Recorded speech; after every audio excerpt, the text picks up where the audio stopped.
আমরা যে চিল্লাইতেছি দেশ স্বাধীন হয়েছে স্বাধীন হয়েছে স্বাধীন হয়েছে স্বৈরাচার মুক্ত হয়েছে, আসলে কি দেশ স্বাধীন হয়েছে? আসলে কি স্বৈরাচার মুক্ত হয়েছে? কই না তো, স্বৈরাচার মুক্ত হয় নাই তো। আজকে ঘটলো বাইতুল মোকাররম মসজিদের মতো জায়গার মধ্যে একটা ন্যাক্কারজনক একটা ঘটনা। গতকাল ঘটছে ঢাকা বিশ্ববিদ্যালয়ে। কারা ঘটাইছে? এই স্বৈরাচারের দোসররা। গতকালও যেটা ঘটাইছে, একটা ছেলেকে ফিটাই মারছে, মানসিক ভারসাম্যহীন একটা ছেলেকে ফিটাই মারছে। তারাও স্বৈরাচারের দোসর।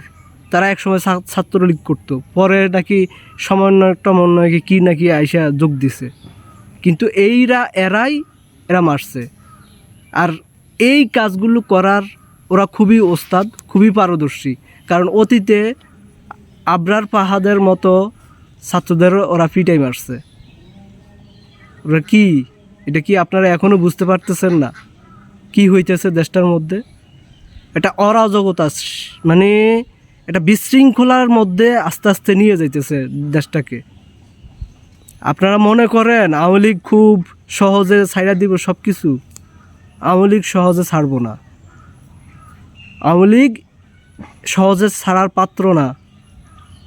ওরা যেভাবে 15 বছর 15.5 বছর কামড় দিয়ে ধরেছিল, ওরা চাইবে এখন যে ওরা ক্ষমতায় নেই দেশটাকে একটা ধ্বংসের মুখে ফেলে দেওয়ার জন্য।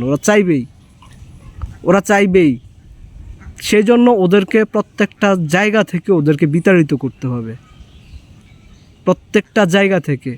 শুনছি ম্যাজিস্ট্রেটি পাওয়ার নাকি পাইছে সেনাবাহিনী। কই, ওনাদের তো কোনো কিছুই দেখতেছি না, চোখে পড়ার মতো কোনো কিছুই পাইতেছি না।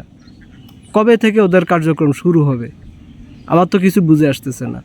আজকে বাইতুল মোকাররম মসজিদের মধ্যে এরকম একটা ঘটনা ঘটছে। সাবেক যে খতিব ছিল, হ্যাঁ, যে নাকি শেখ হাসিনাকে কওমি জননী উপাধি দিছে, তো সে কি আপনারা মনে করেন সে চলে গেছে, ফালায় চলে গেছে, এখন আবার আইসা সাঙ্গপাঙ্গ নিয়ে আইসা এইভাবে মুসল্লিদের উপর হামলা করছে? এটা আপনারা কি মনে করেন?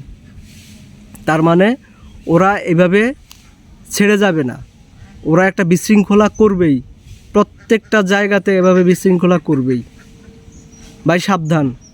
প্রশাসনকে বলি, আপনারা সজাগ দৃষ্টি রাখুন, ঠিক আছে? নিরীহ জনগণের উপর যেন আর কোনো অত্যাচার না হয়। আপনার প্রশাসন, আপনারা এই যে যারা অতীতে কাজগুলো করছে এখনও করতেছে, সজাগ দৃষ্টি রাখুন। এই যে গতকালকের ছেলেটাকে এভাবে মেরে ফেললো, কারা মারছে? এখন তো সব কিছু বের হইতেছে, যে যারা মারছে তাদের অতীত হিস্ট্রি সব কিছু বের হইতেছে। অতএব সাবধান। আমরা প্রত্যেকটা জায়গায় আমাদের সচেতন থাকতে হবে।